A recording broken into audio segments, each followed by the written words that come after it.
Welcome back to spice of Maharashtra. तर आज आपण मस्त कुरकुरीत अशी कांदा भजी बघणार आहोत।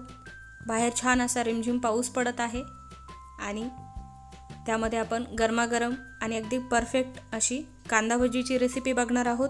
पहिल्यांदा कराल तरी देखील अगदी परफेक्ट बनतील। व्हिडिओ शेवटपर्यंत बघा। आवडला तर नक्की लाईक करा। इथे 3 मध्यम आकाराचे कांदा असा उभा आणि पातळ कट करून घेतलेला आहे। संपूर्ण पाकळ्या अशा मोकळ्या करून घेतलेल्या आहे। त्यानंतर यामध्ये चवीनुसार लाल मिरची पावडर घातलेली आहे। सोबतच थोडीशी हळद पावडर घालायची आहे। त्यानंतर काश्मीरी लाल मिरची पावडर घातलेली आहे, ही ऑप्शनल आहे। त्यानंतर धना पावडर घातलेली आहे। या ठिकाणी तुम्ही अखंड धना जो असतो तो असा क्रश करून देखील घालू शकता। मी इथे पावडर अवेलेबल होती त्यासाठी घातलेली आहे। त्यानंतर चवीनुसार मीठ घालायचे आहे।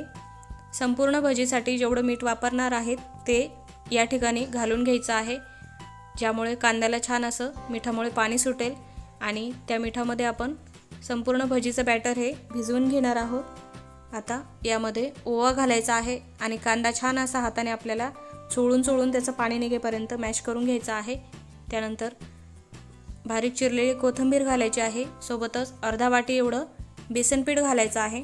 बेसन पीठ घालत असताना थोडं करून घालायचं आहे, जेणेकरून आपल्याला बॅटर कितपत ओलं होईल याचा अंदाज येईल। यासाठी एकत्र सर्व पीठ हे घालायचं नाहीये, थोडं करून घालायचं आहे।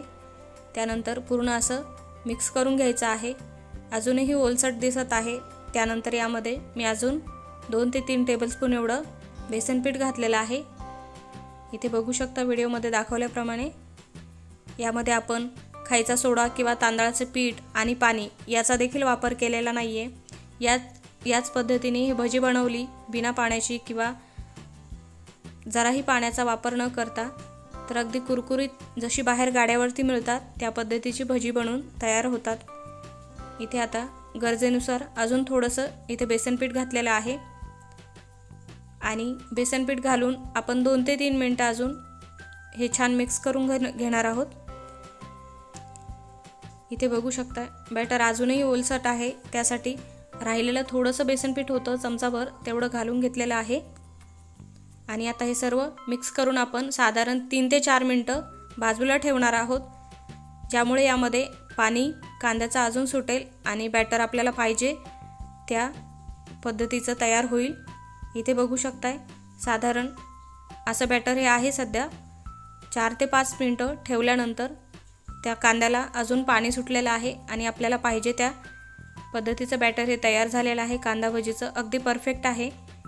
आता यामध्ये कडकडीत गरम केलेलं असं तेल घालायचं आहे। जे आपण भजी तळायसाठी गरम करायला ठेवलेलं आहे तेच तेल घालायचं आहे।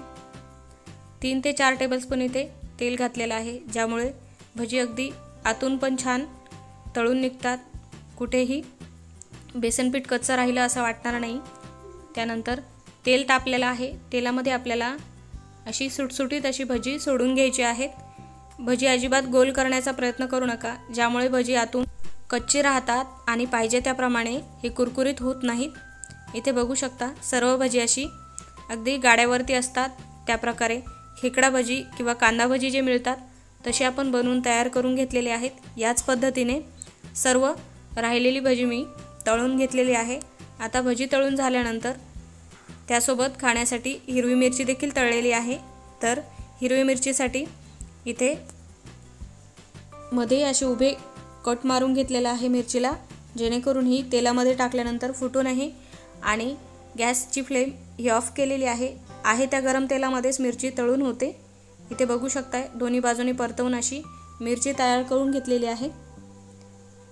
तयार झालेली आहे आपली गरमागरम कांदा भजी किंवा खेकडा भजी। रेसिपी जर आवडली तर रेसिपीला लाईक आणि चॅनलवर जर नवीन असाल तर चॅनलला सबस्क्राईब करा। सोबतच बेल आयकॉन देखील क्लिक करा, यामुळे तुम्हाला रोज नवीन आणि साध्या सोप्या रेसिपीची नोटिफिकेशन मिळेल।